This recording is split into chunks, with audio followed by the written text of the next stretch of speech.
नमस्कार दोस्तों, मेरे YouTube चैनल में आपका स्वागत है। आज जिस टॉपिक के बारे में हम लोग बात करेंगे वो है HDFC life Sanchay plus plan. आज इस प्लान के ऊपर बात करेंगे। क्या है ये प्लान, क्या है इस प्लान का फीचर्स, निवेशक को क्या क्या चीज जानना चाहिए इस प्लान के बारे में निवेश करने से पहले, वो हर एक चीज पे इस वीडियो में बात करेंगे। और एक निवेश का पूरा फाइनेंशियल एनालिसिस करके रिटर्न कितना मिल सकता है उसको भी जानेंगे। तो वीडियो के अंत तक बने रहे। और मेरा रिक्वेस्ट है आपसे, जरूर सब्सक्राइब करें और लाइक बटन को दबाएं अगर आपको लगे कि ये वीडियो आपके काम का है। चलिए शुरू करते हैं। तो पहले मैं बोल देता हूं कि ये जो प्लान है HDFC life Sanchay plus plan, ये एक लाइफ इंश्योरेंस कम इन्वेस्टमेंट प्लान है।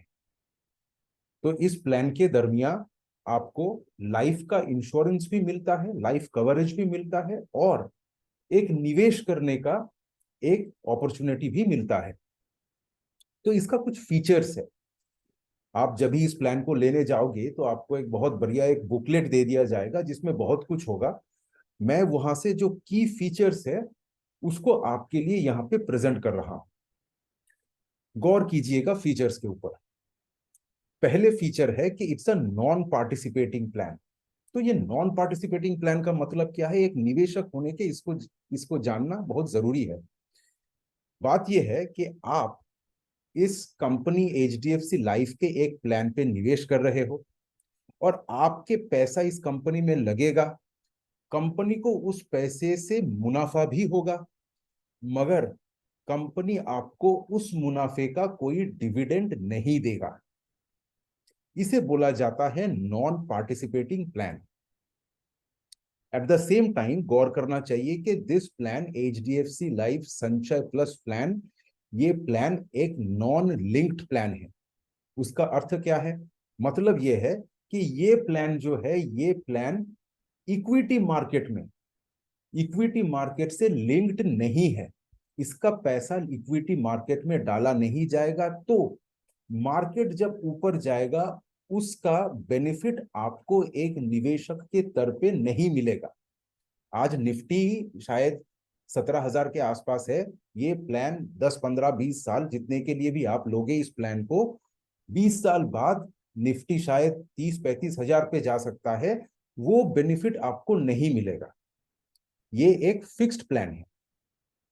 तीसरा पॉइंट जो है उसमें क्या है? गारंटीड रिटर्न्स है। ये तो एक तरफ से बहुत बढ़िया है।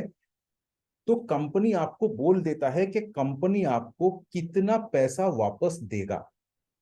आप प्रीमियम दोगे और उसके अगेंस्ट में कंपनी आपको कितना पैसा वापस देगा वो आपको कंपनी पहले से ही बोल देगा। तो गारंटीड रिटर्न है। इस प्लान का एक और बेनिफिट है, वो है डेथ बेनिफिट। मगर डेथ बेनिफिट का भी कुछ प्रावधान है जो हम लोगों को समझ लेना चाहिए। ऐसा नहीं कि पूरा पैसा मिल जाएगा या तो बहुत पैसा मिल जाएगा। डेथ बेनिफिट का क्या क्लॉजेज है? 10 times the annualised premium.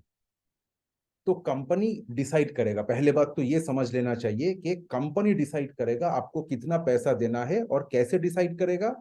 10 times the annualised premium. इसका मतलब है आपने जो प्रीमियम डिसाइड किया है, सपोज आप 100 रुपए का प्रीमियम दे रहे हो और जो निवेशक है भगवान ना करे उसको कुछ हो जाए, तो कंपनी 100 रुपए प्रीमियम के अगेंस्ट में उसको 1,000 रुपए दे सकता है।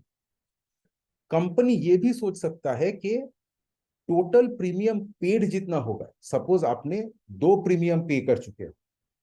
2 प्रीमियम पे करने का मतलब है 100 रुपए करके 200 रुपए पे कर चुके हो। इसके अलावा भी जब आप ये प्लान करते हो तो इसमें एक सम एश्योर्ड होता है। तो कंपनी ये भी डिसाइड कर सकता है कि जितना सम एश्योर्ड है आपको उतना ही मिलेगा। ये तीनों में से यूजुअली क्या होता है, जो ज्यादा होता है कंपनी उतना अमाउंट आपको देगा। कंपनी डिसाइड करेगा ये तीनों में से कौन सा अमाउंट ज्यादा है, यूजुअली वही कंपनी देता है। तो ये तो एक अच्छा चीज है। और फाइनली फ्लेक्सिबिलिटी। देखिए, एक चीज ऐसा है कि कंपनी आपको प्री मैच्योर विड्रॉवल, या तो आप बीच में पॉलिसी को स्टॉप कर देते हैं, ये सब के बारे में कंपनी कुछ बोलता नहीं है। तो इसका मतलब है अगर बीच में से कोई पॉलिसी को रोक दिया तो पॉलिसी बंद हो जाएगा, आपको कुछ भी नहीं मिलेगा। हाँ, ये आप कंपनी के साथ बात कर सकते हो कि अगर कंपनी का कुछ ऐसा पॉलिसी के अंदर कुछ क्लॉजेस है कि कुछ पैसा वापस देगा निवेशकों को, तो वो अलग बात है। मगर कंपनी ऐसा कुछ बोलते नहीं है कि प्री मैच्योर विड्रॉवल हो सकता है, या तो बीच में से पॉलिसी रोक दिया गया तो कुछ बेनिफिट मिलेगा कि नहीं निवेशकों को, उसके बारे में कंपनी कुछ बोलता नहीं है। कुछ और चीज समझ लेना चाहिए कि ऐसे प्लान करने में क्या टैक्स बेनिफिट मिल सकता है। तो एक चीज तो हम लोगों को समझ लेना चाहिए कि जो नया हम लोगों का टैक्स पॉलिसी आया है फाइनेंस मिनिस्ट्री की ओर से, उसमें साफ बोला गया है कि अप्रैल 1, 2023 उसके बाद से जो पॉलिसीज होंगे तो उसका जो प्रीमियम होगा above 5 lakh, that will be taxable. तो ये एक चीज नया इंट्रोड्यूस किया गया है, तो आपको समझ लेना चाहिए। ऐसा नहीं कि आप कुछ भी पॉलिसी ले लिए और उसमें टैक्सेबल नहीं होगा। सेकंड चीज, the good part is up to 1.5 lakh, 1.5 lakh रुपए तक आप 80D, sorry 80C and 10D के टैक्स बेनिफिट्स ले सकते हो। तो इसका मतलब है कि आप जो प्रीमियम्स दोगे, सपोज आप 1 लाख प्रीमियम दे दिए, तो आप उसको 80C के तहत आपके रिटर्न फाइलिंग के टाइम पे उसका बेनिफिट क्लेम कर सकते हो। याद रखिएगा कि वो जो प्रीमियम है, that premium will also be taxable.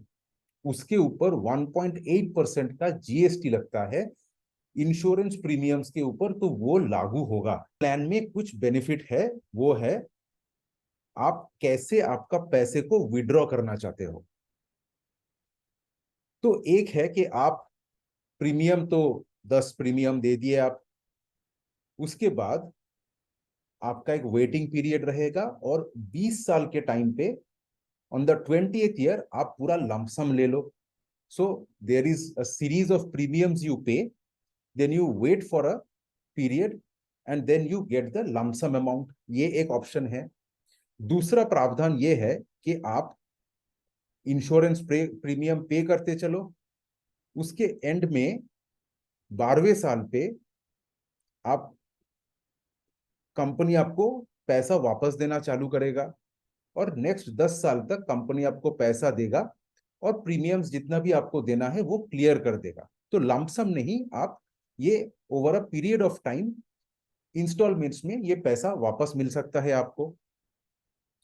और एक फाइनल ऑप्शन ऐसा भी है कि आप प्रीमियम्स दे दो, उसके बाद टिल द एज ऑफ 99 अब थोड़ा थोड़ा करके कंपनी आपको पैसा वापस देगा। तो ये भी एक अपॉर्चुनिटी है। तो ऐसा आपको डिसाइड करना है कि आपके लिए कौन सा बेनिफिशियल है, और उस हिसाब से आपको पैसा मिलने का अपॉर्चुनिटी अवेलेबल है इस प्लान के अंदर। तो अभी हम लोग समझने की कोशिश करते हैं कि ये प्लान के अंदर हम लोगों को कैसा रिटर्न मिल सकता है। तो मैंने एचडीएफसी लाइफ से वो डिटेल्स मंगवाया, आप भी मांग सकते हो उन लोगों से कि what is going to be my premium and what is the probable return that I will receive. तो मुझे एचडीएफसी से मिला कि मुझे एक प्लान के हिसाब से, इस प्लान के हिसाब से मुझे 10 इंस्टॉलमेंट्स देना पड़ेगा। सपोज मैंने 3 लाख का प्रीमियम भरा, तो मैं 10 प्रीमियम भरूंगा, सॉरी 12 प्रीमियम भरूंगा। 13वें साल में मुझे कुछ देना नहीं पड़ेगा, और 14 साल से from the 14th year onwards I will receive 4,39,533 for the next 24 years. Every year this amount they will credit to my account, and finally they will give me 41,47,553 rupees. तो कैश टू कैश बेसिस पे अगर मैं देखूं तो मुझे कितना देना पड़ा था कंपनी को देना पड़ा मुझे, total premium paid was 3600,000.36 lakh, 36 lakh मुझे कंपनी को देना पड़ा। और उसके अगेंस्ट मुझे मिला कितना, मुझे मिला total 1,46,96,000 something.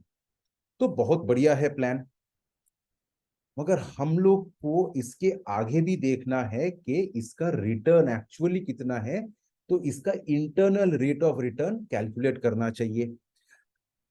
I request you to look at my previous videos which I made on internal rate of return and how it is significant to analyze our investments.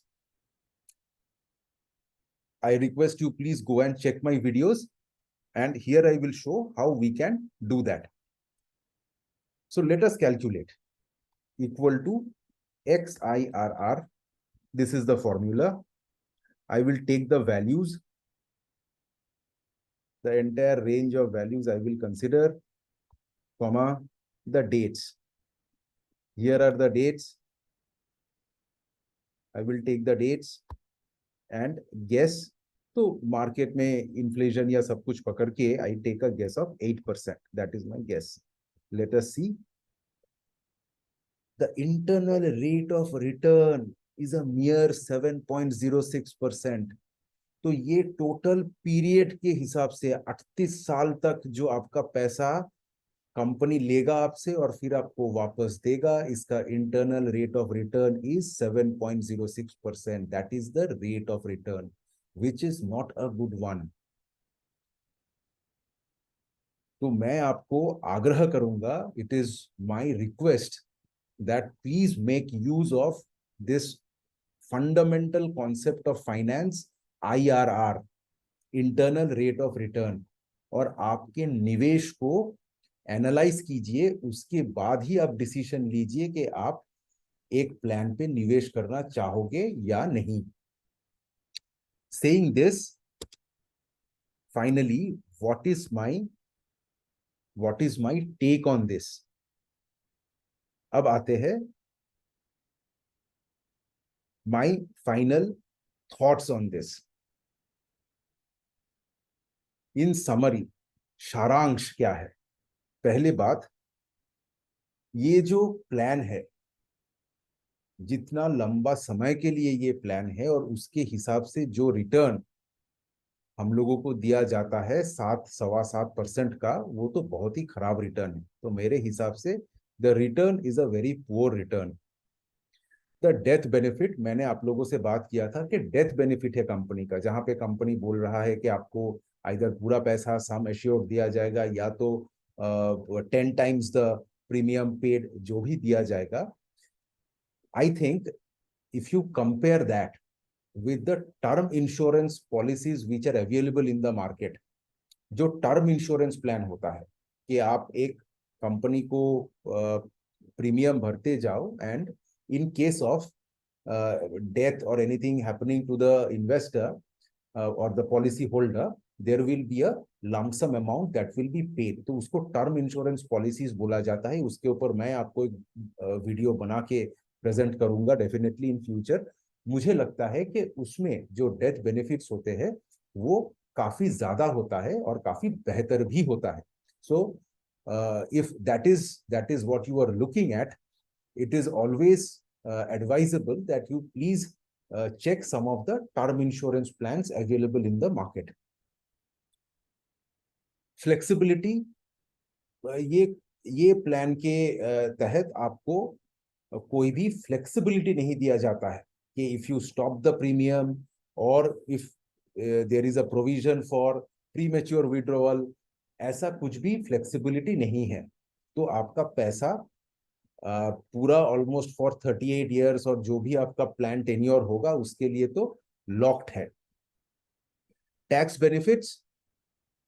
Benefits आपको 1.5 लाख रुपए तक का जो 80C और 10D के हिसाब से मिलना चाहिए वो तो आपको मिलेगा, but you have to be careful.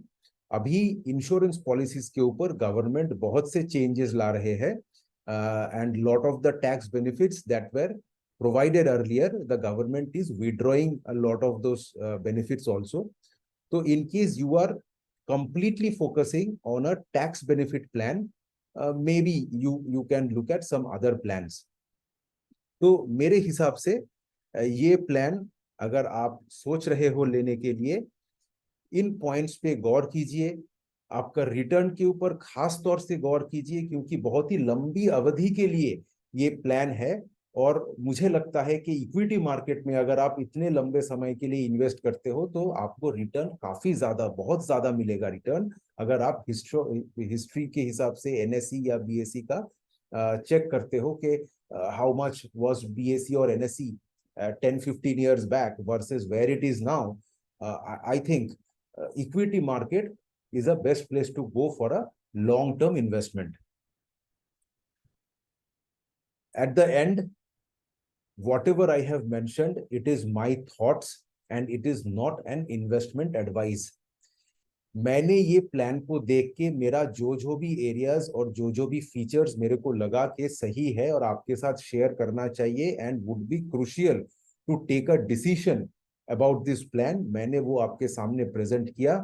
आप सोचकर समझकर फिर निवेश कीजिएगा, जैसे कि बोला जाता है, सोचकर समझकर निवेश कर।